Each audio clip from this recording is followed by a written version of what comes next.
আসসালামু আলাইকুম। Mobile bank বিডির পক্ষ থেকে সবাইকে স্বাগত জানাচ্ছি আজকে ভিডিওতে। বন্ধুরা, আজকে ভিডিওতে আপনাদেরকে দেখাবো কিভাবে আপনারা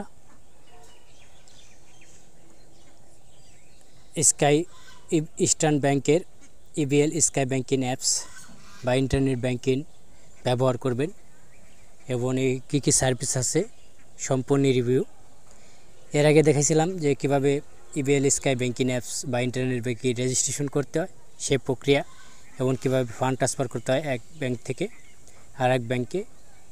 সেই ভিডিওগুলো যদি আপনি দেখে না থাকেন, এই ভিডিও নিচে ডিসক্রিপশন বক্সে লিঙ্ক দেওয়া থাকবে, আপনি দেখে নেবেন লিঙ্কে গিয়ে।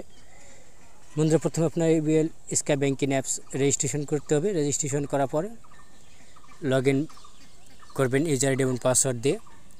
ইউজার আইডি এবং পাসওয়ার্ড আপনাকে ইমেলে পাঠানো হবে যখন রেজিস্ট্রেশন করবেন। ইবিএল স্কাই ব্যাংকিং অ্যাপসের ইউজার আইডি এবং পাসওয়ার্ড বাটন ক্লিক করে আপনাকে পরবর্তী পেজে নিয়ে যাওয়া হবে। 3 ডট মেনুর মাধ্যমে আপনি সার্ভিসে ক্লিক করতে পারবেন। অ্যাকাউন্ট অ্যান্ড কার্ড এই অপশনে ক্লিক করলে আপনার অ্যাকাউন্ট বা কার্ডের ডিটেলসগুলো দেখাবে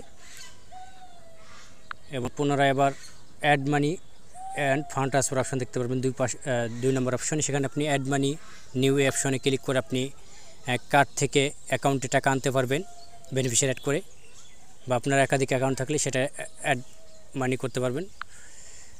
এবং ইবিএল অ্যাকাউন্ট ট্রান্সফার আপনি আর একটা অন্য কারো ইবিএল বা ইস্টার্ন ব্যাংকে অ্যাকাউন্ট থাকলে সেখানে টাকা ট্রান্সফার করতে পারবেন। আদার্স ব্যাংক ট্রান্সফার এই অপশনে ক্লিক করে আপনি আদার্স ব্যাংকে যে কোনো অ্যাকাউন্টে বাংলাদেশে যে কোনো এক ব্যাংকে টাকা পাঠাতে পারবেন। এনপিএসবি, বিএফটি, আরটিজির মাধ্যমে কীভাবে এনপিএসবির মাধ্যমে টাকা পাঠাতে পারেন সে প্রক্রিয়া একটা ভিডিও দেওয়া আছে। যদি না দেখে থাকেন, এই ভিডিও নিচে ডিসক্রিপশন বক্সে লিঙ্ক দেওয়া থাকবে, দেখে নেবেন। তারপর আপনি এখান থেকে ট্রান্সফার টু বিকাশ, এটা এখনও ভিডিওটা করিনি। এখানে বিকাশে টাকা ট্রান্সফার করতে পারবেন। কীভাবে বিকাশ টাকা ট্রান্সফার করবেন সে ধরনের করে দেখাবো আপনাদেরকে। অপেক্ষা করে সাবস্ক্রাইব করে পাশে থাকবেন। 3 নম্বর আছে বিল পেমেন্ট। এখান থেকে আপনি বিল পেমেন্ট করতে পারবেন। আপনি এখান থেকে আকাশ ডিটেলসের বিল দিতে পারবেন, ডিসকো, ডিবিসি, ওয়াসা, internet bill, card, credit card bill payment, others ব্যাংকে credit card bill payment, tuition fee, electric bill, DTS bill, এই সকল বিল দিতে পারবেন।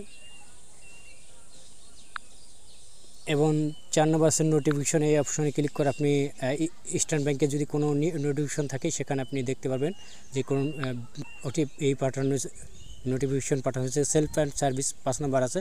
এটার মাধ্যমে আপনি মোবাইল নাম্বার চেঞ্জ বা অ্যাকাউন্ট খোলা সব ধরনের সার্ভিস পেতে পারেন। কন্ট্যাক্টস ইউজ, এখানে ক্লিক করলে আপনি ইবিএল ব্যাংকের যে কোনো ব্রাঞ্চের কন্ট্যাক্ট নাম্বার নিতে পারেন বা তাদের সাথে হেড অফিসের কন্ট্যাক্ট নাম্বার বা ইমেল অ্যাড্রেস, এই সকল কন্ট্যাক্ট ডিটেলসগুলি দেখতে পারবেন। এবং এখানে 6 নম্বরে 7 নম্বর আছে প্রপার্টি ব্যাংকিং। এই অপশনে ক্লিক করে আপনি তাদের ওয়েবসাইটে চলে যেতে পারবেন। প্রোডাক্টস এবং সার্ভিস দেখতে পারবেন। প্রোডাক্টস অ্যান্ড সার্ভিসে ক্লিক করলে আপনি তাদের যে সকল প্রোডাক্টসগুলো আছে, লোন, অ্যাকাউন্ট, ডিপিএস, কার্ড, সব ধরনের সার্ভিসগুলো এখান থেকে দেখতে পারবেন। এবং 7 নম্বরে আছে পাওয়ার ব্যাংকিং। এই অপশনে ক্লিক করে আপনি পাওয়ার ব্যাংকিং যে একটা ওয়েবসাইট আছে তাদের, সেই সকল ওয়েবসাইট দেখতে পারবেন। এটা শুধু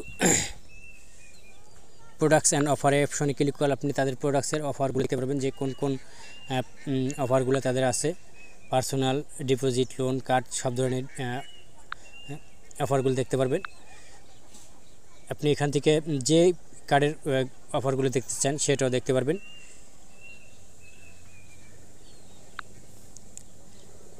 এবং পরে আছে ইপে অপশন। এই ইপে অপশনের মাধ্যমে আপনি কিউআর কোডের মাধ্যমে পে করতে পারবেন বা কার্ডের মাধ্যমে পে করতে পারেন। কার্ডের ইপের মাধ্যমে পে করতে পারবেন।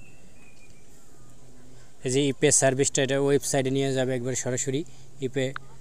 তারপরে আছে কিউআর পেমেন্ট। এখানে আপনি বাংলা কিউআর কোডের মাধ্যমে কিউআর কোড স্ক্যানার করে পেমেন্ট করতে পারবেন। আপনার যদি কার্ড থাকে বা অ্যাকাউন্ট থাকে বা ডেবিট কার্ড বা প্রিপেড কার্ড, ক্রেডিট কার্ড যেটা থাকুক না সেটার বিপরীতে কিউআর কোডের মাধ্যমে পেমেন্ট করতে পারবেন। এবং সবশেষে আছে বিনিময় অপশন। এখানে আপনি বিনিময় রেজিস্ট্রেশন করে নিতে পারেন। ডাইরেক্টলি শুধু অ্যাকাউন্টের মাধ্যমে রেজিস্ট্রেশন করা যাবে। রেজিস্ট্রেশন করার জন্য আপনাকে সরাসরি চলে যেতে হবে ইউজার রেজিস্ট্রেশন এই অপশনে।